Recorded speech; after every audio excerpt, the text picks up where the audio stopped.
여러분 안녕하세요. 사무창자의 채널에 오신 것을 환영합니다. 자, 여러분 제가 오늘은 책 이야기 하나를 소개해드리고자 이렇게 나왔는데요. 자, 어떤 책이냐면은 도련님이라는 세계 명작 소설을 제가 들고 나왔습니다. 자, 이 책은 일본인 작가가 쓴 책이에요. 일본인 작가가 쓴 책인데 여러분들 나스메 소세키라고 아시죠? 되게 유명한 작가 나는 고양이로 오소이다를 쓴 작가로도 되게 유명한데요. 이제 이분이 쓴 책이 뭐가 있을까 하고 찾아보다가 제가 그냥 둘러보다가 우연히 발견하게 된 책이에요. 근데 이 책을 읽으면서 정말 많은 거를 느끼게 돼가지고 제가 오늘 여러분들께 소개해드리고자 이렇게 나오게 됐거든요. 자, 우선은 스토리에 대해서 이제 말씀을 해드리자면 여기에는 한 주인공이 나오는데 남자예요. 남자인데 이제 이 사람이 어렸을 때는 약간 성격이 좀 괴팍해요. 괴팍한데 좀 뭐라고 하냐면 괴팍하면서 정직하다 그래야 되나? 그러니까 이게 어떤 성격인지 모르시겠죠? 자, 제가 예를 들어서 한번 말씀을 해드릴게요. 이 주인공한테 하나의 일화가 있는데 이 주인공이 장난감 칼 있죠. 요만한 칼을 이제 선물로 받아요. 선물로 받는데 이 칼을 이제 자기가 갖고서 아이들한테 자랑을 했더니 친구들이 막 비웃는 거예요. 야, 그거 진짜 칼도 아니잖아. 이러면서 이 주인공이 화가 나가지고 그 장난감 칼을 갑자기 딱 꺼내더니 자기 팔을 딱 긁어요. 그니까 막 피가 철철철 나는 거예요. 그러면서 야, 너네 봤지? 이거는 진짜 칼이야. 그리고 정말 잘 드는 외제 칼이야. 이러면서 이 칼에 대한 소개를 자기 몸을 망가지는 것조차 생각하지 않고 정직하게 표현을 해두고자 어떻게 보면 괴팍하면서 좀 정직한 면이 있죠. 요런 이렇게 솔직한 성격이 있습니다. 자, 이런 성격을 가진 이제 글쓴이가 그러니까 뭐 아니면 도 스타일이죠. 그래서 자기가 정말 원하는 직업이 뭐가 있을까 하다가 자기가 가진 돈이 600엔밖에 없는 거예요. 전 재산이. 왜 그러냐면 이제 부모님도 돌아가시고 그래서 형이 이제 너가 이제 이 돈 가지고 써라 그래서 주고 간 돈이 600엔밖에 없었거든요. 그래서 그 전 재산으로 맞춰서 내가 할 수 있는 직업이 뭐 있을까 하고 생각을 해보다가 내가 교육을 받는 것까지 시작해서 교사가 한번 돼봐야겠다. 그래서 이제 학교 들어가서요. 그 600엔을 가지고 공부를 하고 결국에는 그 돈을 들고 이제 시골 학교에 가서 교사가 됩니다. 자, 근데 이 주인공이 그 교사가 되면서 펼쳐지는 스토리가 이 도련님이라는 소설의 주제인데요.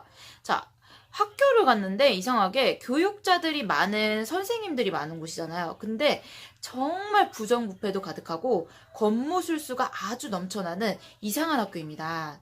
특히 그곳에서 빨간 셔츠를 입고 다니는 교감이 나오는데요. 그 교감을 이 글쓴이는 빨간 셔츠라고 부르거든요. 근데 그 교감이 제일 거기서 반지르란 말은 제일 잘해요. 뭐 예를 들어서 교육자들은 요러요러해야 하고 뭐 정신적인 유흥이나 오락거리 같은 거는 절대 즐기면 안 되기 때문에 아이들한테 조금 막 그런 거 있잖아요. 그러니까 우리말로 따지면 교사들은 좀 교양이 있어서 분식집도 못 가. 그리고 뭐 예를 들어서 뭐 즐기러 온천 같은 데도 못 가.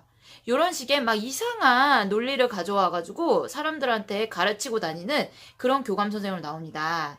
그랬는데 앞에서 하는 말을 그렇게 하면서 알고 보니까 이 교감은 이제 뒤에서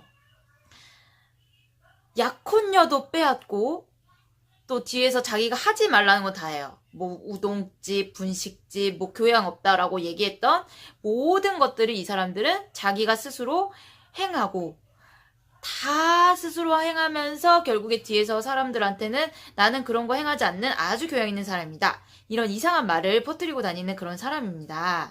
자, 그래서 이 글쓴이가 어느 날 갑자기 이제 이 교감 선생님의 그 뒤를 밟다가 이 교감 선생님이 하고 있는 모든 안 좋은 행동들을 알게 돼서 나중에는 결국에 이 교육자의 실태에 대해서 폭로를 하게 됩니다. 근데 폭로를 하게 됐는데 결국에는 이 사람은 이제 채용된 선생님이고 교감은 어쨌든 이분보다 훨씬 더 높은 상사급이잖아요. 그래서 결국에는 이 글쓴이는 그 학교를 쫓겨나지만 그 교감은 계속 그곳에서 교육자 생활을 하게 되는 그런 어떻게 보면은 씁쓸한 내용입니다. 자, 여러분, 제가 이걸 읽으면서 어떤 걸 느꼈냐면은, 이게 이야기가 펼쳐지는 거는 이제 옛날 시대거든요. 옛날 일본 시대 1940년대쯤 됐을까요? 뭐 20년대쯤 됐을까요? 하여튼 1900년대 초반의 이야기인데, 제가 이걸 보면서 느낀 것은 요즘 우리나라도 이제 여러 가지 좀 권력자들이 약자들한테 행했던 안 좋은 일에 대해서 사건, 사고가 터져서 막 뉴스에 나왔잖아요. 근데 이 당시 때는 이제 CCTV도 없고, 뭐 어떻게 녹음기도 없고, 그래서 결국에는 약자들이 손해볼 수밖에 없는 그런 스토리들이 많이 나옵니다.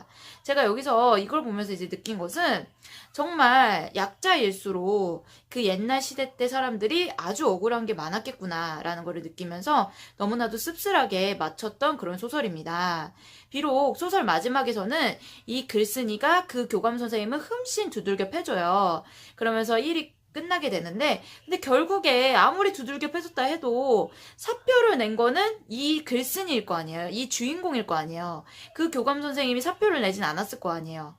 모두가 교감편을 들고 결국에는 이 글쓴이가 나는 그래도 이 사람을 두들겨 팼기 때문에 기분이 좋다 이렇게 할지라도 어쨌든 권력적으로는 교감이 더 이익을 볼 수밖에 없다는 것을 이렇게 소개해드리고자, 너무 씁쓸한 이야기라는 것을 알려드리고자 이렇게 나오게 되었습니다. 분들 중에서 혹시라도 이제 옛날 시대 때 관련돼가지고 뭐 선생님이든 뭐든 좀 위치 있는 사람들이 결국에는 그 세상에 들어가면은 어떤 세상이 펼쳐지는지 등등의 이야기들이 궁금하신 분들은 한번 읽으셔도 좋으실 책일 것 같습니다. 자, 여러분 오늘 하루도 들어주셔서 너무나도 감사하고요. 제가 다음에 더 좋은 콘텐츠 들고 나오도록 하겠습니다. 수고하셨습니다, 여러분.